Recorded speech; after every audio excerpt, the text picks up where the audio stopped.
Good morning, Jesus! It's Thursday Throwback. It's nice to be back. Thank you, Lord. Ayan. Talagang nakakatuwa na muli makabalik dito sa bagamat nakaka-nervyos. Mr. Dodi. Amen. So, purihin po ang ating Panginoon.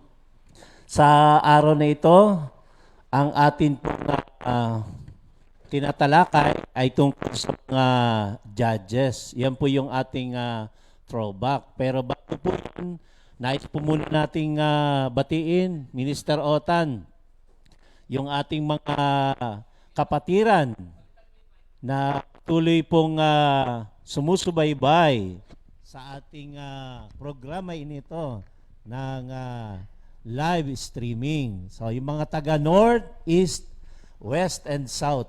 Ayan. Magandang umaga po sa inyong lahat at sa mga kamag-anak natin na patuloy na sumusuporta. Yung mga kapatid natin na nasa biyahe, nasa bahay, nasa trabaho, magandang umaga po sa inyong lahat. Ayan. Good morning din. Binabati ko yung mga kamag-anak ko dyan sa Bulacan, San Jose del Monte, yung mga Alcantara family. Tapos dito sa Parañaque, yung mga Bartolome na mga kamag-anak. At yung daddy ko na nasa Amerika, binabati ko rin. Alam mo na yon. Kaya thank you, Lord. At yung mga prayer meeting na mga pinupunta na yung live streaming, yung sa Tarlac, ayan, Kapas, tapos saan pa tayo, ma? Kapas, Tarlac, tsaka yun lang. Ayan, thank you, Lord. Dalawa yun, prayer meeting namin. Yung angkan ng aking asawa sa San Pablo, binabati ko rin. Mga hello kayo dyan. Ayan. Yeah. Praise God. Happy birthday, Sister Raisa Jugilon. Jugilon. Ayan. Ayan. Anak ni Sister Sally ng Pangasinan Outreach. Ayan. Thank you, Lord. Bago tayo magsimula, manalangin muna tayo. Lord, maraming salamat. Muli ginamit nyo kami para ipahayag ang inyong salita, wisdom, knowledge, understanding, experience, ipagkaloob nyo po sa amin para lahat ng ibabahagi namin, dalawa ni Minister Dodi, ay maka-edify sa mga makakapakinig at maging kalakasan namin at maging babala sa amin sa aming pamumuhay bilang isang Kristiyano. Maraming salamat. Walang ibang matataas sa pagtitipon na to kundi kayo lang po, Panginoon. Thank you, Lord, in Jesus' name. Amen. Thank you, Lord. Sige, tuloy na natin, Minister Otan, kasi yung kamay ko gumagalaw kahit ayaw eh. Oo. Kahit ayaw ko, gumagalaw. Yung kamay mo gumagalaw, ako yung mic ko gumagalaw eh. Mas maganda rin naman yun na may ganun. Kasi talagang... Pero yung kay Pastore, iba naman yung galaw nung thank you. So, ayun nga po, nababanggit po natin kanina na ang ating throwback ay tungkol sa mga judges. So, sino-sino nga po ba sila? Yun po yung tanong natin. At ano nga po ba ang kanilang itinuturo sa panahon natin ngayon? From Othniel, yun pong pinaka-first judge, hanggang doon sa last judge na si Samuel. Alam ko ito po ay 15 judges ng Israel. Pero meron nagsasabi, ito ay 12, yung iba naman ay 13. Ang mahalaga po rito ay kung ano yung aral na tinuturo sa atin sa panahon na to. So the time of the judges brought great apostasy in Israel. At kapag sinabi nating apostasy, ang ibig sabihin po natin dyan ay falling away from the faith. So ang mga Israelites, mga kapatid, ay they lost their spiritual motivation at saka yung kanilang commitment. Ang sabi po doon sa chapter 17, verse 6, at saka doon sa 21 verse 25. In those days, there was no king in Israel. Everyone did what was right in his own eyes. So, dahil walang hari, malaya nilang ginagawa ang anuman na kanilang maibigan. So the Israelites began a series of cycles of sinning. Yung pagsuway, andyan yung rebellion, yung worshiping idols. Kumbaga yung kasalanan, naroroon po, at pagkatapos ay hihingi sila ng tulong sa ating Panginoon. Ililigtas sila ng Panginoon, sandaling susunod, at pagkatapos naman po ay babalik naman doon sa tinatawag na pagsamba sa Diyos-Diyosan. Yun pong kasalanan, mga kapatid, ay merong ano yan eh, merong panahon na talagang mapaparusahan. Kasi ang sabi po doon sa chapter 2, God brought judgment through foreign oppression. So kaya pinahintulutan ni Lord na sila po ay malupig ng mga kaaway. Ayon sa 12 at saka 13, ang sabi po diyan, tinalikdan nila si Yahweh at sumamba sa Diyos-Diyosan. Dahil dito nagalit si Yahweh, kaya sila pinabayaan niyang malupig ng kaaway at samsaman ng ari-arian. Ito yung naging resulta po ng kanilang kasalanan, ng kanilang pagsuway. Sila po ay nakaranas ng defeat na sinasabi. So maliwanag po ang message ng Book of Judges na walang kasalanan na hindi mapaparusahan.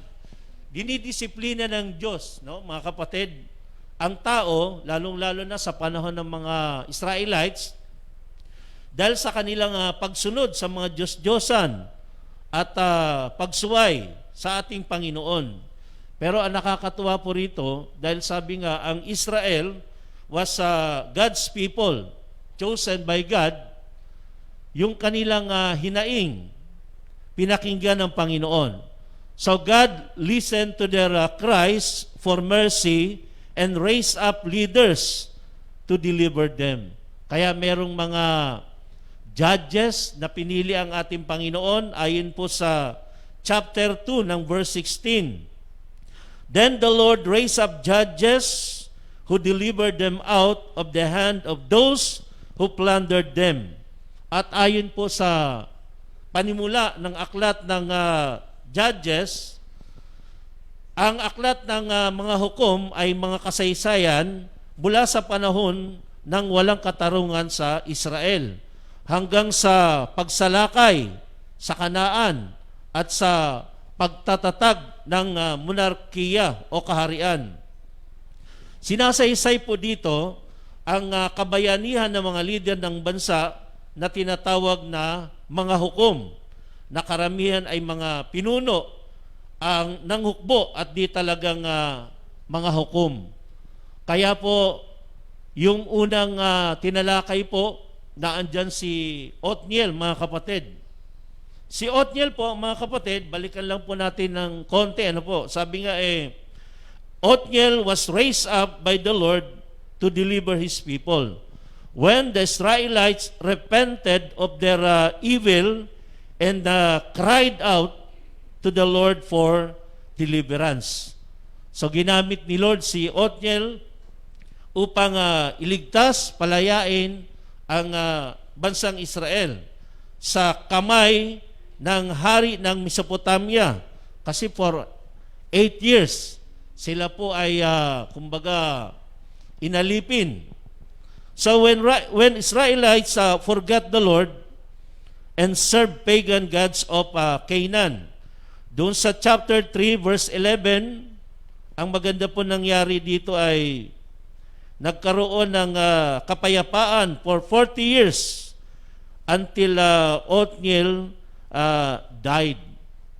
Nung ginamit ni Lord si Othniel, nagkaroon ng kapayapaan. Pero sabi nga, after ng Othniel, eto naman kay Ehud.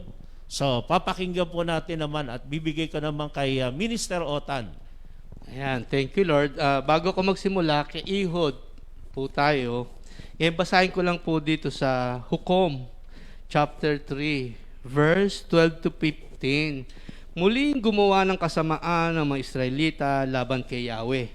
Dahil dito, si Eglon na hari ng Moab ay pinalakas ni Yahweh ng higit kesa sa Israel. Nakipagsabwatan si Egnon sa mga Amonita at Amalekay. Natalo nila ang Israel at nasakop ang lungsod ng Palma. 18 taong nasakop ni Egnon ang mga Israelites.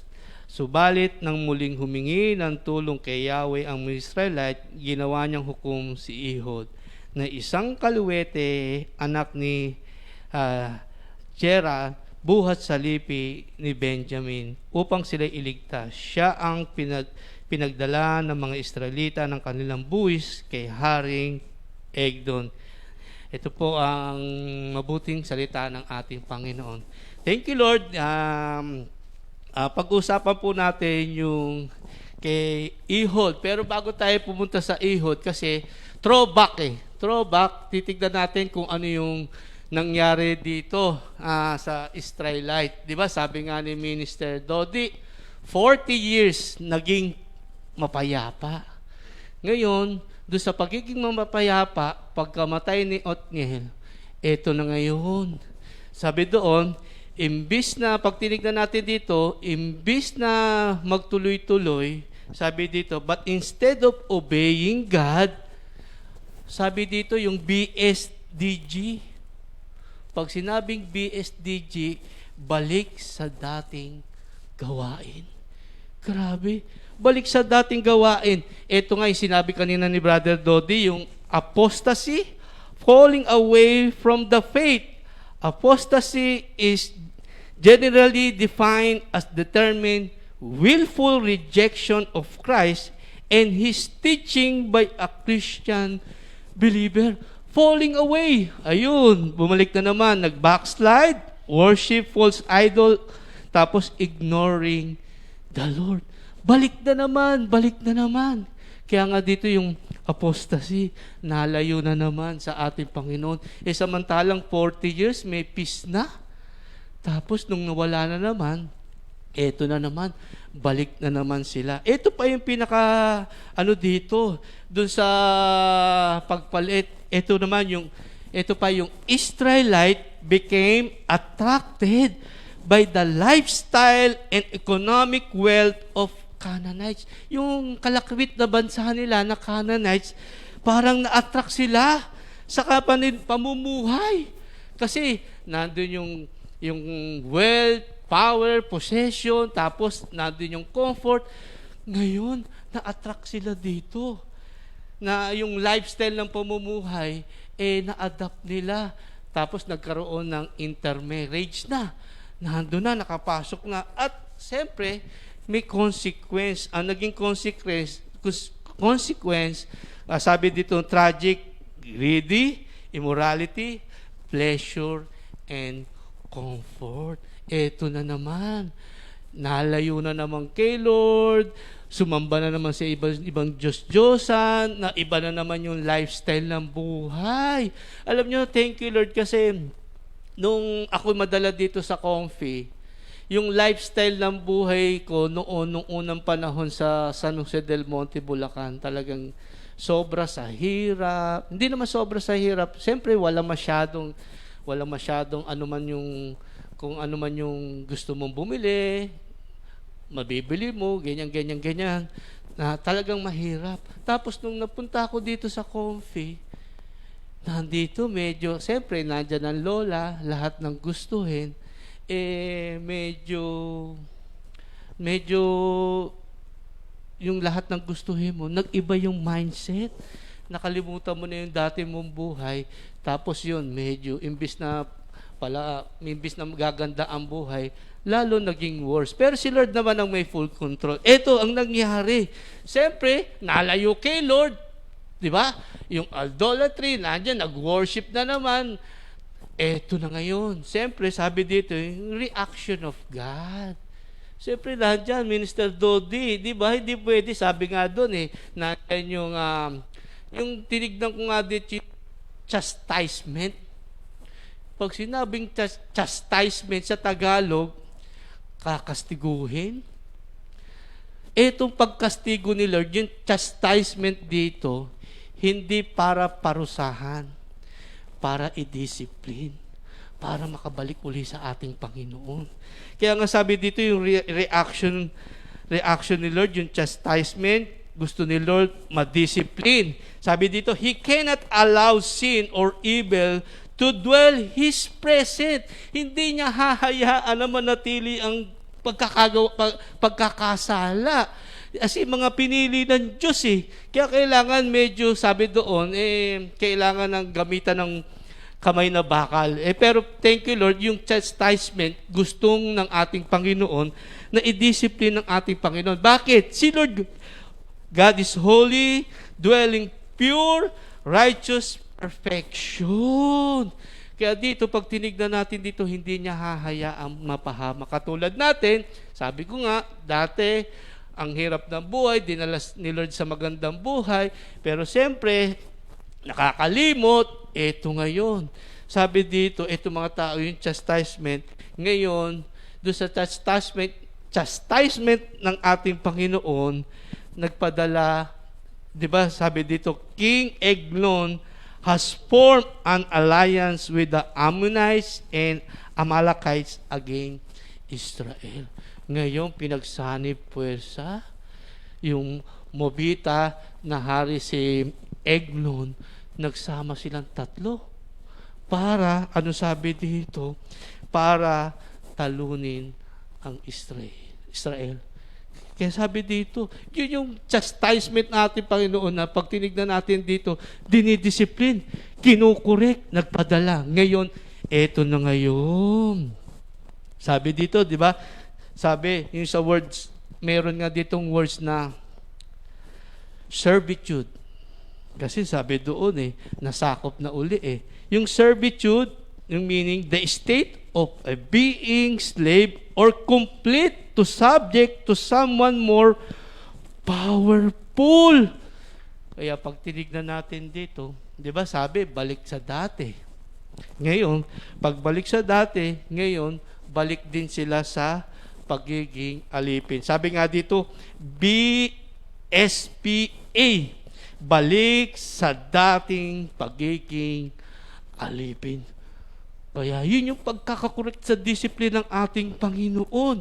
Ngayon, pag-disiplin ng ating Panginoon, alam nyo, 18 years na oppression. Oppression. Ngayon, tinignan ko yung meaning ng oppression. Sabi dito, the state of being subject to unjust treatment or control. Sabi dito, unjust treatment or to control, mental pressure or distress. Ito na ngayon. Dito na pumasok yung paghihirap, yung sabi dito yung oppression. Nandoon yung pakikitungo sa kanila, sabi na unjust treatment, kinontrol na sila. 18 years, paano yung pagkakakontrol sa kanila?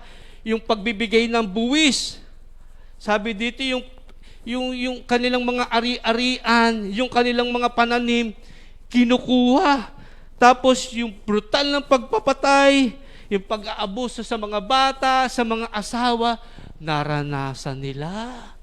Kasi nakalimot sa ating Panginoong Hesukristo. Kayo din, minsan nakakalimot, pero ang isang pinaka-importante dito, ang pinakamaganda dito, dahil pinili ni Lord, sabi dito, yung mga Israelita, umiyak sa ating Panginoon. Sabi, cry to the Lord for help. Tayo, lesson learned. Kung tayo man sumasablay, kung tayo man nalalayo, Kung tayo man nakakagawa ng hindi tama, balik lang tayo sa ating Panginoon. Kasi minsan may mga tao, babalik kay Lord, pero hindi naman totally nagre-repent. Kailangan pag bumalik kay Lord, total repent, tatalikdan yung kasalanan, at mamuhay na magiging kalugod-lugod kay Lord. Kasi pag tinignan natin dito, di ba sabi sa Matthew 11:28, "Come to me all of you who are tired for carrying heavy load, and I will give you rest." Pagpapahingin ka ng ating Panginoon, ang importante lang dito, hingi ng tawad at tatalikdan ang lahat ng kasalanan. Kaya nga sabi, di ba, sa 1 John 1:9, subalit kung ipinapahayag natin ang ating mga kasalanan, maaasahan nating patatawarin tayo ng Diyos sa mga ito at lilinisin tayo sa lahat ng ating kasalanan sapagkat siya'y tapat at matuwid. Kaya thank you, Lord. Kaya tayo man, nakakagawa ng hindi tama, sumasablay, balik lang tayo lagi sa ating Panginoong Hesukristo. Yun nga yung sinasabi ko, dati nasa Bulacan, tapos nadala dito ni Lord na pinaganda yung buhay, nakalimot kay Lord. Alam niyo yung sinasabi dito, yung cry out to the Lord? Alam niyo, pag siguro, ano ba yung pinakamahirap na talagang sa sitwasyon na nangyari sa buhay ko na talagang imiyak ako kay Lord? Yung sitwasyon na nung ako ay nakulong Mr. Dodi. Dahil nga nakalimot, nandito na sa gawain ni Lord, dinala na ni Lord sa magandang pamumuhay, may word of God na, pero gusto pa rin subukan yung makamundong pamumuhay. Nandyan, ano sabi doon? Yung chastisement. Sabi doon, kinakastigo. Hindi para parusahan, para i-discipline. Alam nyo, naranasan ko kung paano yung pag-iyak nila. Naranasan ko rin yun, Minister Dodi. 21 days ako sa kulungan. Wala akong ibang ginawa kundi manalangin kay Lord, humingi ng tawad. Lord, paano kung ako ay mapaparusahan? Wala na, kasi inabot ako ng death sentence. Sabi ko, pero kung ako ay palalabasin at bibigyan ng pagkakataon na makapaglingkod, maglilingkod. Kasi sabi doon, kailangan total repent. Tapos tatalikdan yung kasalanan. Thank you, Lord. Kung paano man sila dinilig ng Diyos, dininig din po ako. Paano dinilig yung mga Israelite ng Diyos, dinilig din po ako. Yung inabot ako, yung aking kaso ay death sentence, pero 21 days lang ako nakulong at pinalaya na ni Lord. Hindi ako nagbayad, basta maraming ginawa ang ating Panginoon, yung paggagawa ng ating Panginoon na yung throwback natin na pinalabas nung nakaraang sa mami, yung merong kasama doon na mami na lawyer na si Attorney Reyes, yun yung attorney na humawak ng kaso ko. Tapos, nung nasa korte na, kasi masyado kasi ako mabait nung araw, ang naging kaso ko ay yung basta sa death sentence na kung ano man yun, kasi mabait ako nung araw. Tapos, siyang humawak ng kaso. Alam nyo, lolo na, dalawa tong matanda na to. Pag tinignan mo kung paano kumilas si Lord, pag nag-repent ka, humingi ka ng kapatawaran, kasi sabi doon, halik kayo sa Isaiah 1:18, halik kayo kung gaano man kayo karumi, papuputiin kayo. Alam nyo, isang sitwasyon lang, kung talaga makikita mo, dinidisiplina tayo ni Lord, kasi gusto ni Lord disiplinahin tayo at ipakita yung kapangyarihan ng Diyos. Yung attorney na Reyes na yun, lawyer yun, kasakasama ng kinukwento sa akin ng mami, kasakasama ng mami, pupuntahan nila yung lawyer na piskal pa lang, pupuntahan Attorney Reyes, na itong mami yung piskal. Alam niyo, naabutan doon sa baba lang ng opisina. Doon lang naabutan, tapos inabot ng mami yung papers namin, may kasama din ako. Tapos, walang anong-ano, pinirmahan kaagad nung piskal. Siyempre, ang mami, parang si pastor din yan mahilig magtanong. Sabi niya, hindi mo ba babasahin po yung papel na ganito? Alam niyo, sabi nung piskal, hindi na po kailangan. Kasi po, yan si Attorney Reyes, kung anong meron ako ngayon, kung nasan ako, siya ang naging way, siya ang tumulong sa akin. Siya yung teacher ko. Kaya hindi ko na kailangan. Kaya pag tinignan mo, ganon kumilos ang ating Panginoon. Kaya hindi ko... Oo. Tsaka sa totoo lang, medyo talagang wala akong kasalanan. Hindi naman sa wala akong kasalanan, may kasalanan ako, pero yung binibintang sa akin, hindi totoo. Kaya, thank you, Lord. Siyempre, sabi nga, in chastisement, ina-allow ni Lord John para tayong lahat ay idisiplina ng ating Panginoong Jesucristo. Ngayon, eto na ngayon, dito papasok si Ehud. Sa kanila, di ba, pag tinignan natin dito, umiyak sila kay Lord. Tapos, ang tugon naman sa kanya ni Lord, si Ehud. Si Ehud, ginamit ni Lord si Ehud na para makalaya sila. Ngayon, dumating ang time, ito si Ehud, pupunta sa hari para magbigay ng buwis. At pagbigay dun sa hari ng buwis, pagkabigay niya, tapos yung mga kasama niya, paalis na sila. Ngayon, pagdaan nila sa isang lugar, meron na naman siya nakitang nakaukit na bato. Ang ginawa niya, bumalik uli siya dun sa hari kay Eglon. At pagbalik niya dun kay Eglon, sinabi lang niya, merong message na pinasasabi sa'yo. Nung pagkasabi niya kay Egnon, ang sabi ni Egnon, sige, sabi niya sa mga kawal niya, sige, iwanan mo na kami. Ngayon, pag iwan na ganun, eto na ngayon, nung sila na lang dalawa, closed door. Sila lang dalawa. Nung paglapit ni Egnon, sabi niya, may sasabihin sa'yo ang Diyos. Ngayon, pagtayo ni Egnon, matabato. Kasi ito si isa't kalahating metro yung kutsilyo pag-angat ni double H, pagtayo niya, biglang sinaksak ni Ehud. Pagsaksak ni Ehud dahil mataba, bumaon pati yung pinakatangkay, pinakahawak, bumaon ngayon. At pagbaon na ngayon, napaupo. Tapos umalis si Ehud, Tapos ito yung pinakamaganda dito, hindi na malayan ng mga bantay na nakaalas na si Ehud, at hindi naman namalayan ng bantay na namatay na si Eglon, kasi ang akala nila namamahinga lang, kasi wala silang makitang sinyales. Wala silang makitang sinyales. Kaya akala nila nagpapahinga lang.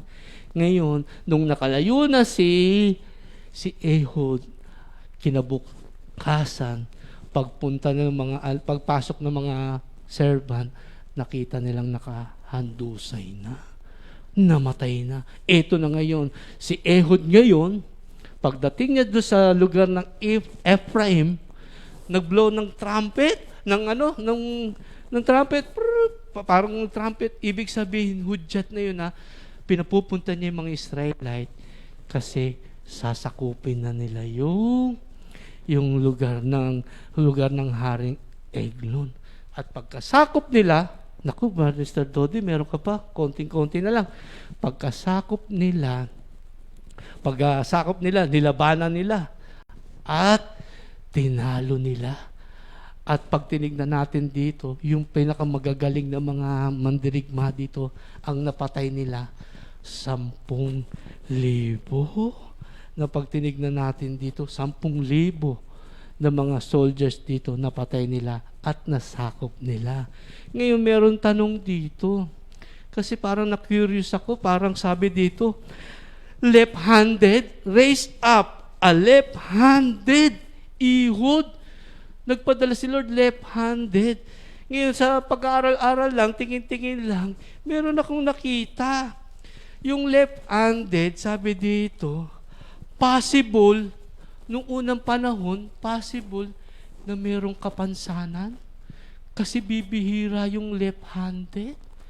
Parang possible lang. Hindi pa naman masyadong napatunayan. Kasi nakalagay dito left-handed, tapos nung sinabi niya, sabi niya kay Eglo, may pinasasabi si Lord, tapos biglang sabi nung hari, iwanan niyo kami. Ibig sabihin, kaya niya. Di ba? Kaya parang nakita ko dito, possible, sabi dito, possible na may kapansanan. Kaya pala left-handed na inano, para yun ang ginawa ng way ng ating Panginoon, para iwanan silang dalawa lang. Bakit possible na ano? Kasi sa base sa pag-aaral, sa mga left-handed, 10% lang. Mr. Dodi, 10%, o baka nung unang panahon, iilan lang yung left-handed. Kaya pag nakitang left-handed, parang possible na merong kapansanan. Kala nila mahina. Pero thank you Lord yun. Kaya sabi dito, ang pinakamaganda dito, sabi pa, yung fat, sabi ko ba't mataba? Yung pala yung ginamit ng Diyos para pagsaksak ng ihod, hindi makita yung kutsilyo para makalayo. Kaya sabi dito, thank you Lord, sabi dito, the result of great deliverance by Ehud, kung si Othniel ay 40 years na merong kapayapaan, dito naman kay Ehud, 80 years nang nagkaroon ng kapayapaan. Ngayon, balik ko naman sa Minister Dodi, yung Shagar. Amen. Thank you, Lord. Napakagandang pag-aralan po talaga yung mga nasa Bible. Katulad po nito mga Judges at ito nga si Ehud. Sabi nga, yung kanyang courageous faith brought peace to the nation of Israel for 80 years. So, mahabang taon yun na sila ay nakapamuhay ng mapayapa. At nabanggit din ni Minister Otan, yung being left-handed, considered kasi na ano yan kumbaga handicap or yung abnormality sa panahon ni Ehud. Kaya talagang yung makikita natin dito, maski yung weakness niya, ginamit ng Diyos para magbigay ng victory sa Israel.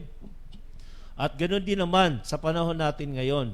May kanya-kanya tayong sinasabing weaknesses, kung ano man tayo. Sabi nga po hayaan natin na gamitin tayo ng ating Panginoong Diyos kung sino man tayo at ano man tayo. So, sa pangatlong judge, ito naman po si Shamgar. Basahin ko lang po dito mga kapatid Judges chapter 3 verse 31. The next judge after Ehud was Shamgar, son of Anat. He once killed 600 Philistines with an ox goad, thereby saving Israel from disaster. So the third judge of Israel who delivered nation from oppression by the Philistines using an ox goad as a weapon. Pag sinabi nating ox goad, sa Tagalog ang ginamit ay tungkod na pantaboy sa baka. Bagamat ito ay may maliit na bakal sa kabilang dulo at ito ay matulis, ito ay nagamit ni Shamgar upang makapatay ng 600 na Philistines who were terrorizing the main travel routes.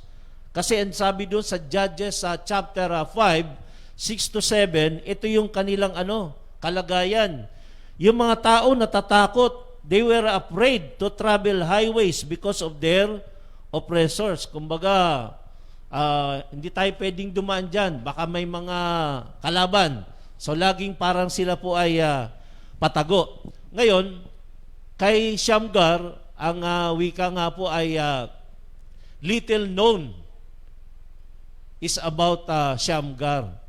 But powerful lessons can be learned kapag na-realize natin na maski po yung katulad ni Shamgar na ordinaryong tao ay makagagawa ng mga extraordinary things sa pamamagitan ng ating Panginoong Diyos. Kaya ang tanong lamang po dito ay sino ba talaga si Shamgar? Kasi po maski doon sa list of judges, kung yung iba may mga taon na sinasabi kung ilan taon sila namuno, pero si Shamgar unrecorded. Pero sabi nga, yung kanyang pagkatao, ipinakikilala dito na si Shamgar, unang-una, siya po ay farmer. Kasi po, ito yung pagpapaliwanag kung bakit siya merong pantaboy ng baka. So, ang kanyang buhay, mga kapatid, he was a man who was actively working to feed and care for his family. Siya ay busy person, mga kapatid. At sabi nga, dapat din naman na talagang tayo po ay maging busy. Because God does not use lazy people. Sa Ephesians chapter 2, verse 10, mga kapatid, at maging sa James chapter 2:18, we need to remember that He saved us to serve Him. Kumbaga, pag may pananampalataya tayo, kailangan may action. Kasi noon pa man, tinawag na tayo ng ating Panginoon para maglingkod sa Kanya. Naalala ko po at hindi ko makakalimutan kung saan po ako nagsimula bago po ako maging manggagawa. Nung panahong ako po ay naririto sa construction, ang Daddy Bart ay na-encourage ako kasi ako yung tinitrain niya na mag-pray. Ako yung laging tinatawag magdasal para dun sa panimula ng aming pagtatrabaho. So alam kong noon pa man ay mayroon ng plano ang Diyos sa aking buhay. At kung ano man po yung mayroon tayo ngayon, ano man po yung mayroon ako ngayon, yan po ay galing sa ating Panginoong Diyos. Sa Lucas 16:10, mga kapatid, ang mapagkakatiwalaan sa maliit na bagay ay pagkakatiwalaan sa mas malaking bagay. So maging matapat po tayo sa ating paggawa sa anumang kahit maliliit na task na ina-assign sa atin. At pinakilala rin po rito, si Shamgar ay isang warrior. Hindi lang farmer, siya po ay warrior. When the Philistines came, Shamgar stood his ground and he fought. He did not have any weapons of war, pero mayroon siyang ox goad. Ito yung kanyang ginamit bilang weapon para labanan ang mga Philistines. So Shamgar took what he had and he used it to secure a victory for his people, safety for his family. At siya po ay, he was fighting para sa kanyang home, for his family, for his freedom in land, and he was fighting for the right to worship God. Ganon din naman po sa ating buhay. Sa Galatians 5:17, sabi nga po, we are at war with Satan. Katulad ng Canaanites, pwede tayong i-oppress, and we are at war with the world, like the Philistines. Pwede tayong invade at kunin ang lahat ng pinagpapahalaga natin. So, ang isa pang bagay na sinasabi tungkol kay Shamgar, he is a winner. Shamgar is a winner. Yung courage niya kasi, mga kapatid, ay nagbigay ng laya sa mga taong nasa paligid niya at he allowed them to live in freedom and liberty. So like Shamgar, ang sinasabi po sa atin dito, stay in the fight until Jesus come. 1 Corinthians 15:58, walang nasasayang sa ating paglilingkod. In-enjoy ni Shamgar ang kanyang victory. Inayaan niya sa Diyos ang resulta kung ano ang mangyayari sa kanyang pakikipaglaban.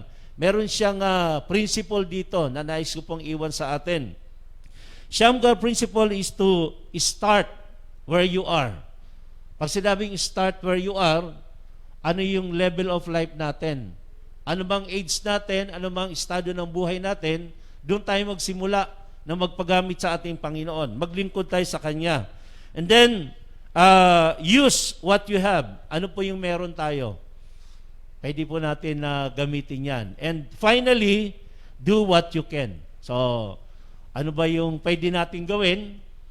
Gawin natin. Hindi po sa kanilang, kundi ngayon na. So, bago tayo mag-pray, brother, Kanta muna tayo, isang kanta lang. pwede pa ba? Oo, hawit lang. Pwede pa bang kumanta? Mabilis lang. Okay.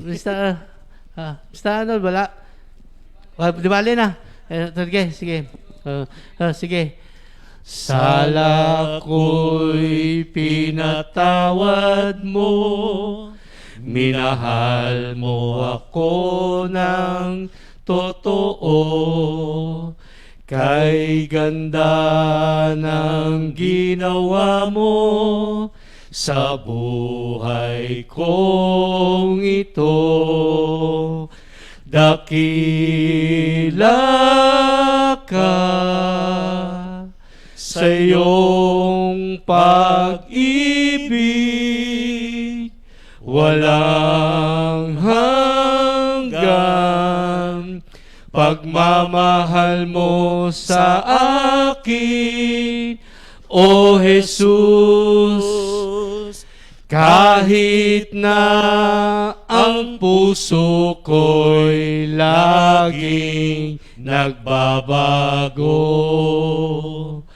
kahit kailan di ako nakarinig ng sumbat sa iyo, O Kristo, mahal mo nga ang Diyos. Ako. Ayan. Ibang version. Kaya thank you, Lord. Ganun ang ating Panginoon. Kahit minsan sablay, minsan na nakakagawa ng hindi tama, balik lang kay Lord. Nandyan handa siya. Kahit anuman, hindi tayo makakarinig ng sumbat sa ating Panginoong Heso Kristo. Mr. Dodi, closing prayer. Amen. Manalangin po tayo. Dakila naming Ama sa langit, muli po maraming salamat sa inyo sa araw na ito, na muli kayo po ang aming naging karunungan, kayo po ang aming gabay, kayo po ang nangusap sa aming lahat. Pinupuri ka namin at pinasasalamatan. Ito po ang aming dalangin sa pangalan ni Jesus. Amen. 2 Timothy 2:2.